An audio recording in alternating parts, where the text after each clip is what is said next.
आठवतोय का तो जुना काळ? रेडिओवर लागणारी ती जुनी मधुर गाणी, ज्यावेळी घराघरात फक्त एकच गोष्ट शांतपणे ऐकू यायची आणि ती म्हणजे संगीत. त्या काळात संगीत फक्त ऐकण्यापुरतं नव्हतं, तर ते जगण्याचा एक भाग होतं. आणि त्या शांततेत, त्या भावनांमध्ये काही आवाज मनात खोलवर घर करून राहायचे.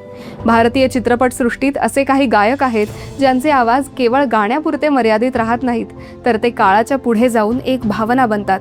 आणि त्यातलं एक अमर, सदाबहार आणि हृदयाला भिडणारं नाव म्हणजे गायक मुकेश माथुर. नमस्कार मंडळी, नाट्यविश्वास पुणे आपल्या खास मराठी चॅनलमध्ये तुमचं मनःपूर्वक स्वागत आहे. आज मुकेश यांच्या जयंतीनिमित्त आपण जाणून घेणार आहोत की हा साधा पण अत्यंत भावनिक आवाज कसा पुढे जाऊन राज कपूरची ओळख बनला आणि भारतीय सिनेमात एक अजरामर जोडी कशी निर्माण झाली. मुकेश चंद्र माथुर यांचा जन्म एका सामान्य कुटुंबात झाला. सुरुवातीला त्यांचं स्वप्न गायक होण्याचं नव्हतं, पण त्यांचा आवाज ऐकणाऱ्या प्रत्येकाला त्यात काहीतरी वेगळं जाणवत होतं.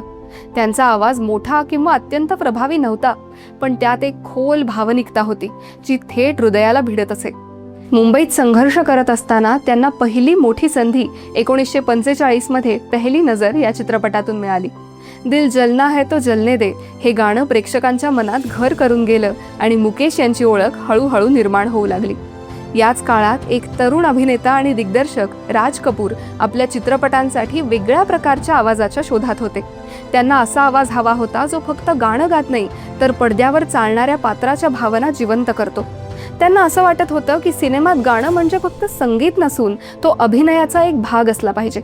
याच शोधात त्यांची भेट मुकेश यांच्याशी झाली आणि ही भेट पुढे भारतीय चित्रपट इतिहासात एक सुवर्ण अध्याय ठरली. राज कपूर यांनी जेव्हा मुकेश यांचा आवाज ऐकला, तेव्हा त्यांना जाणवलं की हाच तो आवाज आहे जो त्यांच्या पात्रांना खरी भावना देऊ शकतो. मुकेश यांचा साधा पण भावपूर्ण आवाज राज कपूरच्या अभिनयाशी पूर्णपणे जुळू लागला. सुरुवातीला काही चित्रपटांमध्ये ही जोडी तयार झाली आणि हळूहळू दोघांमध्ये एक अतूट नातं निर्माण झालं.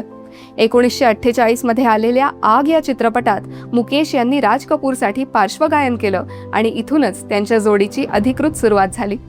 पण खरी जादू घडली 1951 मध्ये आलेल्या आवारा या चित्रपटातून. आवारा हूं या गाण्यातील वेदना, संघर्ष आणि स्वप्नांची झलक मुकेश यांच्या आवाजातून इतक्या सुंदरपणे व्यक्त झाली की संपूर्ण जग या गाण्याच्या प्रेमात पडलं. या एका गाण्याने राज कपूर आणि मुकेश यांना एकमेकांशी इतकं घट्ट जोडून टाकलं की लोक म्हणू लागले, राज कपूर म्हणजे मुकेशचा चेहरा आणि मुकेश म्हणजे राज कपूरचा आवाज. श्री 420, जिस देश में गंगा बहती है आणि नंतर मेरा नाम जोकर यांसारख्या चित्रपटांमध्ये मुकेश यांच्या आवाजाने राज कपूरच्या अभिनयाला एक वेगळीच उंची दिली. प्रत्येक गाणं हे फक्त संगीत नव्हतं, तर एक कथा वाटायची. विशेष म्हणजे मुकेश यांच्या आवाजात आक्रोश नव्हता, कोणताही दिखावा नव्हता, पण त्यात एक साधेपणा होता जो लोकांच्या मनाला भिडायचा. राज कपूर आणि मुकेश यांचं नातं फक्त व्यावसायिक नव्हतं, तर ते एका कलाकाराच्या आत्म्याशी दुसऱ्या कलाकाराच्या भावनेचं मिलन होतं. मुकेश स्वतः खूप भावनिक व्यक्ती होते. त्यांचा विश्वास होता की जर एखाद्या गाण्याने कुणाच्या डोळ्यात पाणी आणलं तर तेच खरं यश आहे. कदाचित याच कारणामुळे त्यांचा आवाज इतका प्रामाणिक आणि हृदयस्पर्शी वाटतो. 1976 मध्ये मुकेश यांचं निधन झालं, पण त्यांचा आवाज आजही जिवंत आहे. कहीं दूर जब दिन ढल जाए, जीना यहाँ मरना यहाँ आणि कभी कभी मेरे दिल में यांसारखी गाणी आजही ऐकली की वेळ थांबल्यासारखी वाटते आणि आपल्याला त्या काळात घेऊन जाते जिथे भावना शब्दांपेक्षा मोठ्या होत्या. तर मंडळी, आजच्या पुरतं एवढंच. आम्हाला आशा आहे की तुम्हाला आमचा हा पॉडकास्ट अवश्य आवडला असेल. आवडला असल्यास लाईक व शेअर करायला विसरू नका. तुम्हाला मुकेश यांचं सगळ्यात जास्त कोणतं गाणं भावतं कमेंट्समध्ये नक्की सांगा.